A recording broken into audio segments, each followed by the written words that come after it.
Indeed, according to World Economic Forum data, 66% of young workers in developing economies hold qualifications that don't align well with their jobs. The global youth unemployment rate currently stands at 13%, and 2 in 3 young people are worried about losing their jobs. In other words, you could waste years and a lot of money going to college, only to struggle to find a job, or worse, end up not working in your field of study. And if you do find a job, you probably worry every day about losing it. Being real, the advantage of entrepreneurship is that you are part of an emerging country like mine. It may be very difficult to find job opportunities where you have the possibility of growing and earning high salaries. You create your own opportunity when you create a company, and it tends to be more meritocratic and gives you more freedom. In my country, a salary of $5,000 is for 1% of employees. It's much more common to make this money, and much more through business. And even in the United States and developed countries, I have already shown data that shows that business people dominate the top of the richest. So if you're aiming high, this is the path for you. Now let's imagine that you've already got your high-paying job, or that you've created a business and everything is going well. Now you need to invest the money you save. The reasons are simple. Investing accelerates enrichment, protects your money from inflation, and guarantees that you won't get into trouble during crisis, because your business might fail and you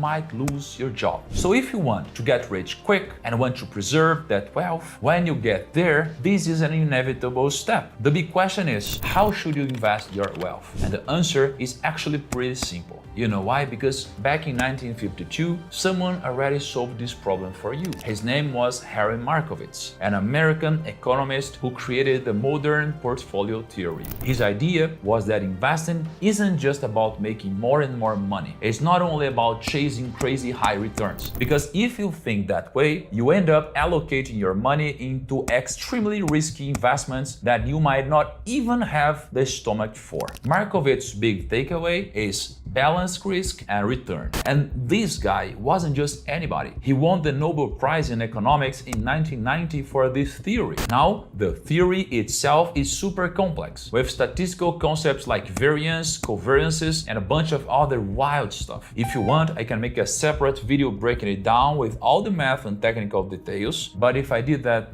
right now, we'll be here for an hour. So here's the one thing you need to understand. You need to diversify your investments. But how? It's simple. You can diversify in 3 ways. First, across countries. Second, across different asset classes. And third, within specific assets in your portfolio. But is it just a matter of endlessly diversifying and adding more assets? What's the difference between having 15 stocks in your portfolio versus 50 stocks? Should you just keep piling on more and more stocks, assuming you'll be more diversified that way? Not exactly. Let me explain. Take a look at this chart here. The x-axis shows the risk of a hypothetical portfolio composed of treasury bonds and stocks. The y-axis shows the portfolio's return. So the higher you go, the higher the returns. Notice that as we increase the weight of the stocks in the portfolio, the expected return goes up, but so does the risk. A portfolio with more stocks tends to offer higher returns, but it also comes with higher volatility. So the real question is, where do the benefits of diversification stop? Where is your optimal point? Our friend Markowitz broke down risk into 2 types: diversifiable and non-diversifiable. Diversifiable risk refers to the specific risks tied to individual assets. This can be reduced by diversifying your portfolio across various sectors and asset classes, as I just mentioned. Non-diversifiable risk, on the other hand, refers to market-wide risks like macroeconomic issues, natural disasters, financial crisis, or political instability. Things that are very common, especially in emerging countries like mine. This is known as systematic risk, and there is not much you can do to avoid it. But you can protect yourself from diversifiable risk by increasing the number of assets in your portfolio. Ideally, you should aim for around 15 assets. This is typically where the benefits of diversification max out. Beyond